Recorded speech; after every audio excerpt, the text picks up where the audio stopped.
So we haven't been in our cabin for a couple of days, so it's pretty cold in here. And we thought it would be a good chance to show you our little wood stove, which is a Jøtul 602 wood stove. Hasn't been lit, totally cold, and we'll show you how it works. It's already warmed up a couple degrees in here. That was below 0 when we first got in. But yeah, starting at 1 degree.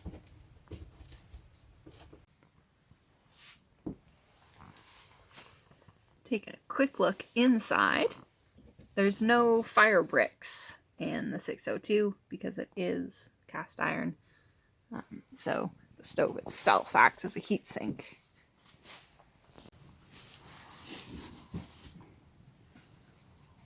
Poor lighting because it's decently dark outside still. This fireplace does take about 2 16-inch logs, usually when they're split, the bigger stuff. This is arbutus, so it's going to burn a little bit longer. Nice hardwood. We found that this fire, looking at other reviews, and also reading the manual, it says to do a reverse fire, a reverse start. So kindling on top with the logs on the bottom, and it just burns down and continues to burn. And we found that works quite well. We use a fire starter. Again, I don't know what the product is. The box is in the shed. We'll have to look that up. But it's a good fire starter. It's better than using tons of paper. We just use a little bit sometimes on days like this. But usually we just need 1 square. And it's right inside here.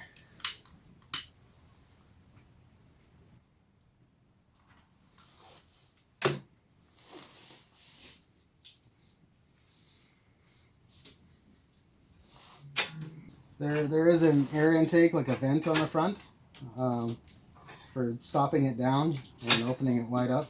When we start it, we usually just keep the door open just a little bit to get the air going in there. Also gets the smoke going up. Again, I'm fully bundled up because I just came to the property, but you know, it'll be warm in here shortly. I'll have to take all this off. As you can see, it lit up pretty quick. It's still doing the paper, but kindling goes well.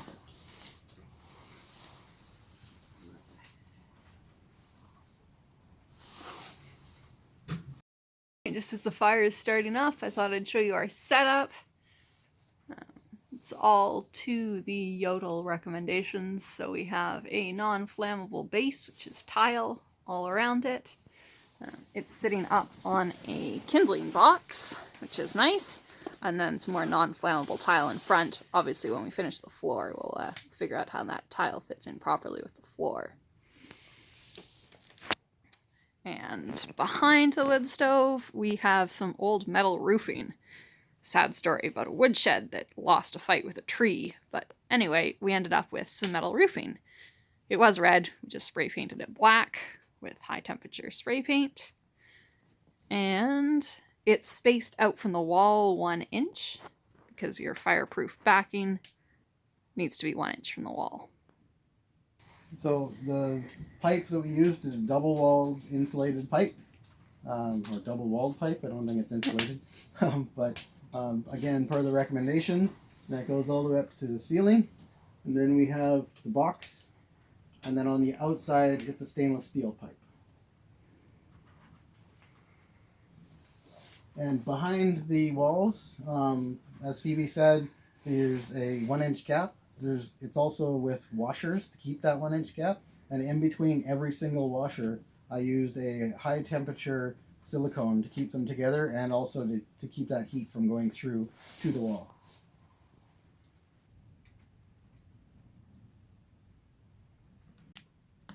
Oh, that is very blue.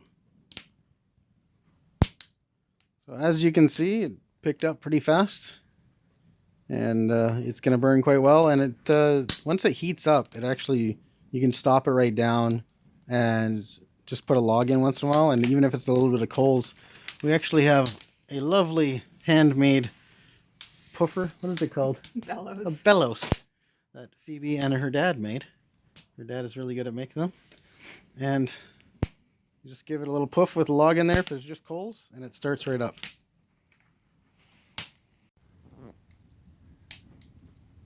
We really have been gone for a while. Our stovetop kettle is frozen. That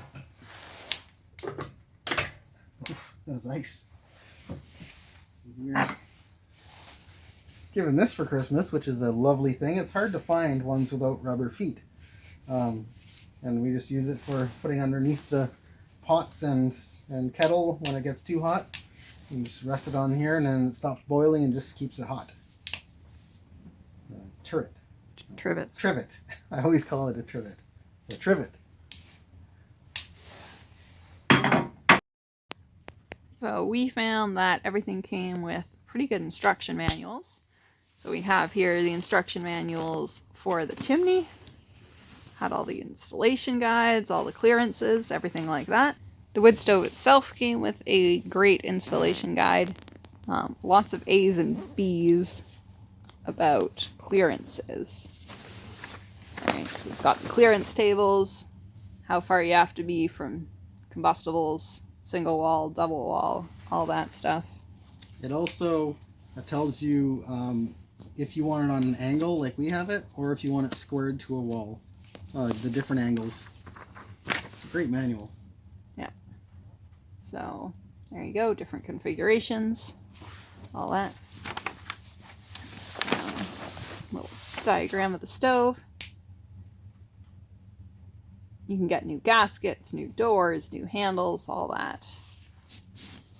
Also, the door itself can come off of the hinges, and then you can actually get a screen insert. So if you do want that, nice open fire sound, you can have a little screen there to protect any sparks from coming out, just by lifting up the door and taking it off with the little hinges here.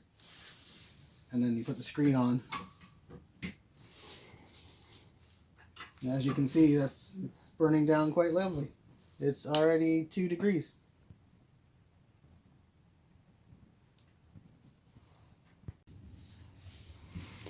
And then, as we were figuring out how all of that worked in our place, I made up some notes. Probably not very useful to anyone other than me, but definitely something you have to do. Look at your own distances, because they only have A and B in the manual, and you have to figure out that, our A was 20 inches and all that. Just some basic trig. And then, in order to have our little firewood cubby with the slate on top, I had to figure out the dimensions for that so that encompassed all of the non-combustible requirements. In some districts you can't install your own wood stove. You have to have it installed by someone certified to do that. So that's always worth checking, but if you can and want to install your own, this one's pretty easy to do. The stove isn't our main way of cooking, but we do a fair amount of cooking on it, and we use it for hot water. So that plate on top actually goes into the firebox, into where the smoke comes around the top before it goes up the chimney. And it has fins on the bottom to distribute the heat. So that's a cooking plate on top.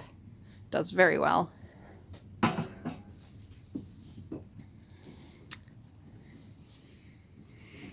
And we have a cast iron Dutch oven there. Beautiful enameled blue oven. That pops on top nicely. You can do stews and soups and braised things. To adjust the heat, we just use the trivet. If we want to have it a little cooler and just simmering, you put it on the trivet. And otherwise, if you put it straight on there, it will boil. And again, you can always adjust the fire as you need it. There's a few times when we've cooked where it gets quite toasty in here. Oh, fire is full. Nice and full. It's stopped down. So it's going to burn a little slower but hotter. And you can already feel the heat coming off the cast iron. Once that warms up, it just radiates lovely heat. The water is already melted. And starting to simmer. which is nice. This also acts as a little bit of a heat source as well, or heat sink, I guess. And then kind of helps give off some heat. We do try not to have the kettle on there all the time because when it does steam, it kind of gets a little bit more humidity in here. But right now, it's not bad. But yeah, we'll leave that be and let it warm up. It's already 4 degrees. When it's all full of arbutus like this, it'll probably burn for 6 or 7 hours. We don't always have the luxury of burning arbutus. So if it's fir, yeah, still probably 5 or 6 hours. It's a nice long burn. You can get an optional flue damper as well.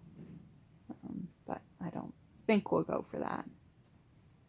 It stops down nicely just with the air intake in the door. There we go. That's better in here. 17. Well, there's not much by way of smoke coming out, but you can see the heat shimmers around the chimney warming up in there. Tonight, Phoebe and I are making moose chili on the wood-burning stove.